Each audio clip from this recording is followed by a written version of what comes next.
about the infestation, right? Spreads like a month-old salad with genocidal intent. Swallows everything it touches, making monsters from meat or metal or both.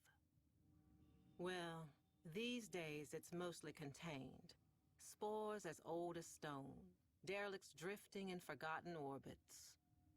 So it was with old Kanga, somehow exposed and promptly cast out. Woke up on a blessed cage drop down to Eris. But should some sad soul catch the gray vein, well, every culture has its plague dogma. But maybe there's something more to this infestation, something we all missed. Turns out, Kanga didn't find void in that hell nest, no. He found a survivor. Little boy, Arlo, died 3 years ago, yet there he was. Lost his voice, but gained his life. And somehow saved old Kanga with the slightest touch of his slender hand. My mother was a cynical woman, smart as she was cruel. Nora, she said, no disease spreads faster or further than the ones in our head. She was talking about ideas. Mine was that old Kanga and his Wonder Boy would have been splayed out in some bio-trader's lab by now, or blood studies for the Grineer command. Dreamers, I was wrong. Kanga's gray vein was just the beginning. White lung, parasitic liver, clone rot, even bone spurs. Turns out this kid, Arlo, is a healer. So many questions. An idea like that is like a flare dropped in Volgas. Now the sick and curious are flocking the rails to see this emissary of Eris. And who speaks for Arlo the Mute? Why, old Kanga, of course. No more the outcast. It is he who is spreading the word of Arlo's gift. Even you, dreamers, may soon hear it.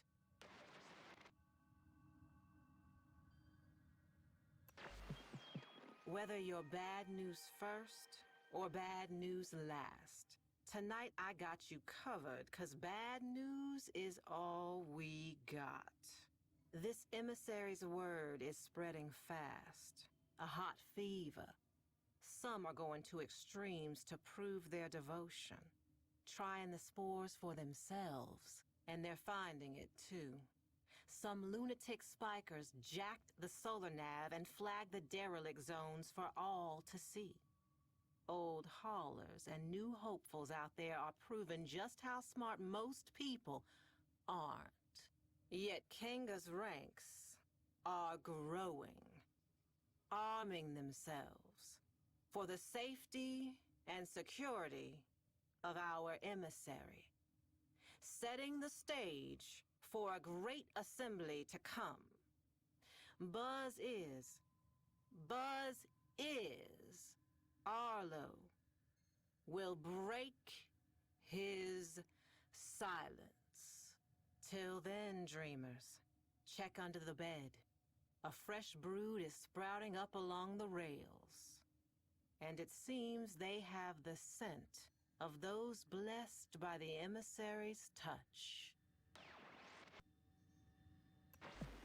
Y'all did see this coming, right, dreamers? Surely did, but not like this. A grand gathering before the emissary and his speaker. Standing room only. Bodies pressed to bodies. A great overheated mass breathing as one. Waiting for their beloved healer mute to speak. Kanga hushed the crowd. He shed his mask, and there he was, laughing at them. Sick as the day he was banished. More. His retribution was at hand, born of a virus spreading further and faster than spore and space ever could have. Arlo. And in that stunned silence, Arlo himself made a sound. Not a word, but a stifled gag. A swollen choke as he opened his mouth. And there it was, pointed, black, a tongue, but not, snaking and bulging and splitting him apart. I looked away then. I had to. But that sound stays with me. Not the sound of human terror, bad as it was, but what came after. The grinding wet, the rattling flutter, the congregation converted in the truest sense. Dreamers, you all got your work cut out for you. Though this movement has lost its head, the body still lingers. It's a bad cycle, dreamers. Arlo's devoted had a party and you're on cleanup detail. Derelicts are threatening every settlement from Mercury to Eris. And my sources say you're uniquely qualified to contain them. Meanwhile, I've been thinking, not about Kanga, but about what he actually found down there. Arlo, whatever he was. Some kind of lure?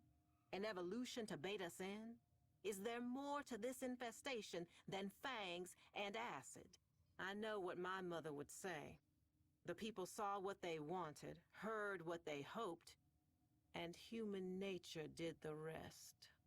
Still, I'm hearing rumors. The mass on Eris is in turmoil, and nobody, but nobody wants to check it out. It's seething. And if it's not thinking about this whole ordeal, baby, it's feeling it. This is Nora Knight, saying for now, dreamers, so long and hold on. And listen, should you ever happen upon some vacant-eyed little kid someday, whatever you do, don't take him home.